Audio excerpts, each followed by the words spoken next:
আমি এই টিউটোরিয়ালে দেখাবো কিভাবে আমরা একটি মাইক্রোসফট অ্যাকাউন্ট ক্রিয়েট করতে পারি, পাশাপাশি একটি আউটলুক ইমেল অ্যাড্রেসও খুলতে পারি।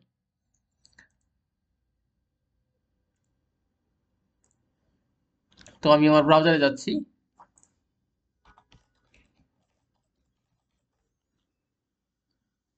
outlook.com এ ঢুকছি,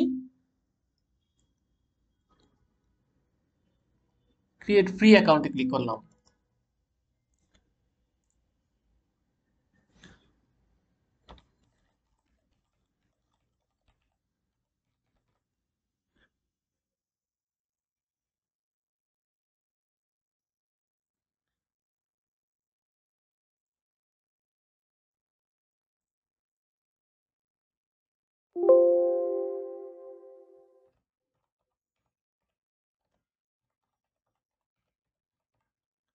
পাসওয়ার্ড দিচ্ছি, যে পাসওয়ার্ডটি আমার লগইন পাসওয়ার্ড হবে।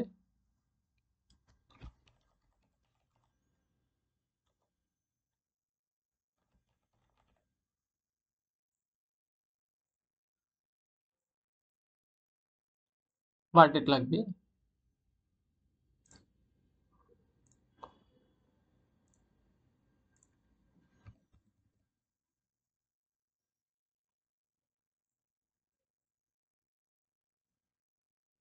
ক্যাপচা দিবে, ক্যাপচাগুলো একটু ডিফিকাল্ট।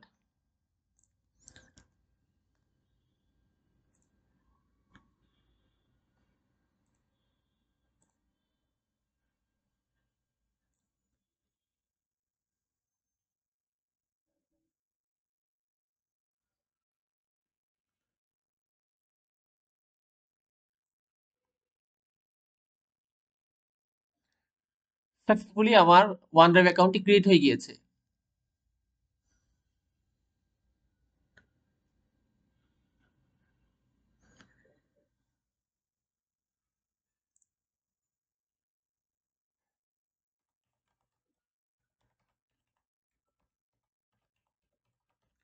পাশাপাশি গুগলে অ্যাকাউন্ট খুলে যেরকম গুগল ড্রাইভে 15 জিবি ফ্রি স্পেস পাওয়া যায়, সেরকম মাইক্রোসফট আউটলুক অ্যাকাউন্ট খুললে OneDrive ফ্রি 5 জিবি স্টোরেজ পাওয়া যায়। বাট আপনি যদি পেড অ্যাকাউন্ট হয় সেক্ষেত্রে আপনি 1 টেরা মিনিমাম পাবেন।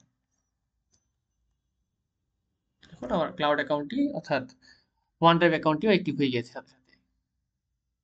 OneDrive.live.com এই এড্রেসে ঢুকলে আমি অ্যাকাউন্টটিতে আমার ক্লাউড ড্রাইভে লগ ইন করতে পারবো।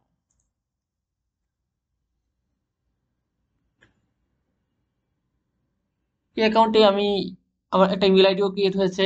দেখুন, একটা ইমেল আইডি ক্রিয়েট হয়েছে না, আমি ইমেল আইডিটা যেরকম ইউজ করতে পারবো, পাশাপাশি OneDrive ফ্রি 5 জিবি স্টোরেজে পেলাম, এবং এই মাইক্রোসফট অ্যাকাউন্টটি ইউজ করে আমি মাইক্রোসফট অফিস উইন্ডোজ সহ যে কোনো মাইক্রোসফট প্রোডাক্টের লাইসেন্স কিনে সেটিকেও অ্যাক্টিভ করতে পারবো। আশা করি আমি আপনাদের খুব দ্রুততম সময় এবং খুব সহজে বোঝাতে সমর্থ হয়েছি কিভাবে আমরা মাইক্রোসফট অ্যাকাউন্ট ক্রিয়েট করতে পারি।